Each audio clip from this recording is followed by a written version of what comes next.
how to enable or disable CSS Cascade layers in Safari on iPhone X. And okay guys, here in your mobile phone, go to settings.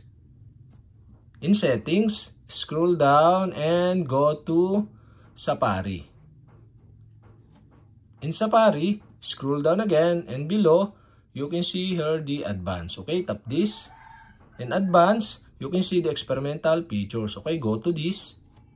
In experimental features, scroll down and you can see here the CSS Cascade layers. And the CSS Cascade layers is disabled.